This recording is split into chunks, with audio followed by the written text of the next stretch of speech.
ቤዛ የሚለው ቃል ለማርያም ለሌሎች መጠቀም የለበትም መዋል የለበትም። ይሄ ማለት ይላሉ ድንግል ማርያም ቤዛ ከተባለች ሌላ ማንም ቤዛ ከተባለ የኢየሱስን ቤዛነት መሻማት ነው፣ መጋራት ነው፣ ፖሊቴይዝም ነው፣ አምልኮ ባዕድ ነው፣ አምልኮ ጣዖት ነው ይላሉ። ነው ወይ ግን መጽሐፍ ቅዱስ ምን ይላል? ኦሪት ዘጸአት ምዕራፍ 30 ቁጥር 12 እና 16 ላይ እንዲህ ይላል አንተ የእስራኤል ልጆች ቁጥር ተቀብለህ በቆጠርካቸው ጊዜ መቅሰፍት እንዳይሆንባቸው በቆጠርካቸው ጊዜ ከነርሱ ሰው ሁሉ እንደ ቁጥራቸው መጠን የነፍሱን ቤዛ ለእግዚአብሔር ይስጥ፣ የማስተስሪያውንም ገንዘብ ለነፍሳችሁ ቤዛ እንዲሆን ለእስራኤል ልጆች መታሰቢያ ይሁን። እንግዲህ ታሪኩ ብዙ አለው ከጀርባ ወደዛ ማብራሪያ ከገባው ብዙ ጊዜ ያልቃል። ያ ቤዛ የተባለው ምንድነው?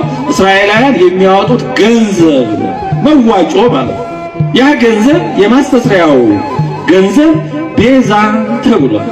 ይሄ ማለት ይሄ ቤዛ ሰውን ከሞት ያድናል እንደ እግዚአብሔር ያለ ነው ማለት ግን አይደለም።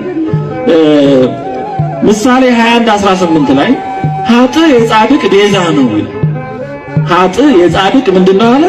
ቤዛ ነው። ይሄ ማለት ኃጥእ ስጋውን ቆርሶ ደሙን አፍሶ ከሲኦል ያድነዋል ማለት ነው አይደለም። እንደዚህ ያለ ረዳት ጤነኛ ሰው አይኖርም። ግን አግባባል ኮንቴክስት አውት አንድ ቃል ለብዙ ነገር ጥቅም ላይ ሊውል ይችላል። ኃጥእ የጻድቅ ቤዛ ነው ካለ በኋላ ቀጥሎ እዛው በደለኛም የቅን ሰው ቤዛ ነው፣ በደለኛም የቅን ሰው ቤዛ ነው ይላል። ይቀጥላል። ትንቢተ ኢሳይያስ ምዕራፍ 43 ቁጥር 3 ላይ እግዚአብሔር እንዲህ ይላል እኔ የእስራኤል ቅዱስ አምላክ እግዚአብሔር መድኃኒት ነኝ፣ ግብፅን ለአንተ ቤዛ አድርጌ ሰጥቻለሁ። ግብፅን ለእስራኤል ምን አድርጌ ሰጥቻለሁ አለ? ቤዛ አድርጌ ሰጥቻለሁ።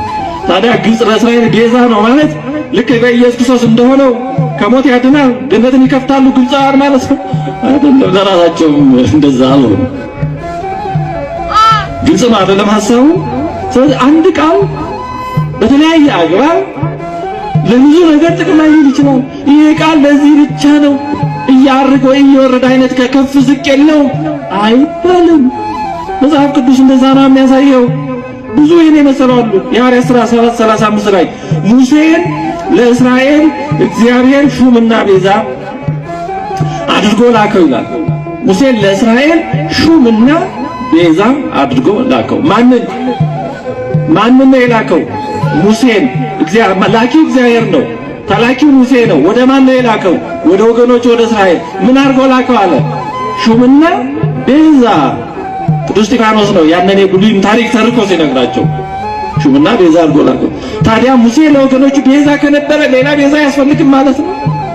ሙሴ የክርስቶስን ቤዛነት ይሻማል ማለት ነው? በጭራሽ እንዲህ ያለ አረዳድ አይደለም። ፍኖተ ጽድቅ የተባለው ምንድነው? እንግዲህ ሚዲያ ነው አላውቅም፣ ተቋም ነው ምንድነው? ግን ብዙ ሰዎች ላይ ፈተና እያመጣ ነው። ይሄን መርሳት የለብንም። እኔ ይሄ ቻሌንጅ ይሄ ፈታኝነት መቼ ነው የሚያቆመው ነው እና ፍኖተ ጽድቅ አሁን ወደፊት ተስፋ ሆኖ ነው የሚቀጥለው ወይስ ስጋት ነው?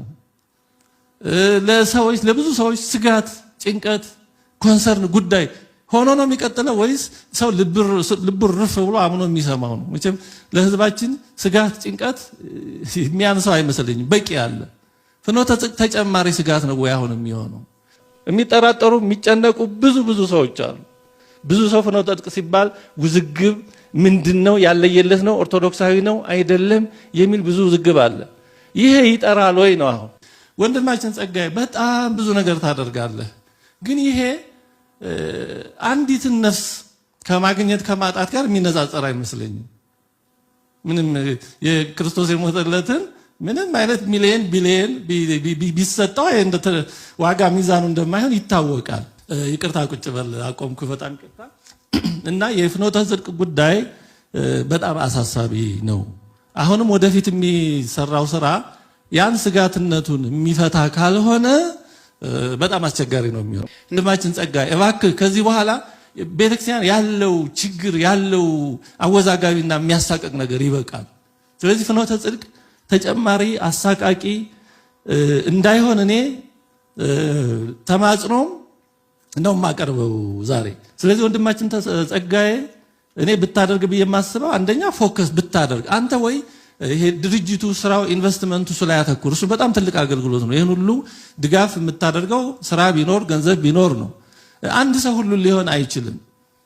ስለዚህ እዛ ላይ እኔ ፎከስ ብታደርግ ፍኖተ ጽድቅ አሳሳቢ ትኩረት የሚፈልግ ነገ ወደ መልካምም ሚዲያ አድርጎ ብዙ ሊሰራን የሚችል አለዛ ደግሞ ሌላም አደጋ ሊያመጣ እንደሚችል ሆኖ ነው የሚሰማኝ። ወንድማችን ጸጋዬ ማነሳልህ እንዲህ እኔ እንደዚህ ሰፊ ጉባኤ ይሆናል ብዬ አላሰብኩም ነበር። እንዲህ አይነት ነገሮች በጥቂት እንትን ቢሆኑ ጥሩ ነበር። ግን ጉዳዩ ጉባኤ ላይ ስለወጣ መልካም ድርጊቶች ኦፍሴት አይደራረጉም። አንዳንዴ ለገዳማት ለአገረ ስብከቶች ይሄ በጣም ኢስቱመች የምታደርገው ጥሩ ነው። ግን ይሄ በሚዲያ የሚተላለፈው ትምህርት ዝማሬ ያ እዛ ውስጥ ያለው ነገር ኦርቶዶክሳዊ የመሆን ችግር ካለበት ያ መልካም ስራው ያን አያጠፋፋውም። ፍራክሽን አይደለም፣ ሂሳብ አይደለም መንፈሳዊ አገልግሎት። ስለዚህ አንዳንዴ ብዙ ችግር ራሳችንን እንዳናይ የሚያደርጉት ነገሮች በተለይ ትንሽ ሳንቲም ሀብት ሲኖር ሀብቱ ይሰጣል፣ ገንዘቡ አመስጋኝ ደግሞ አይጠፋም። ስለዚህ እነዛ የሚያመሰግኑን ሰዎች ራሳችንን እንዳናይ ማንነታችንን እንዳንረዳ ይሸፍኑናል። ስንሄድ እነዛ ቅዱስ ነው የሚሉን አንተማ በቃ ምን ቀራ አይነት እነዛ ያ አይደለም። ኦፍሴት አይደራረግም። ጥሩ ነው ጌታ እንዳለ ይህን ሳትተው እንዳለ። ግን በፍኖተ ጽድቅ ላይ ያለው ስጋት በጣም አሳሳቢ ነው።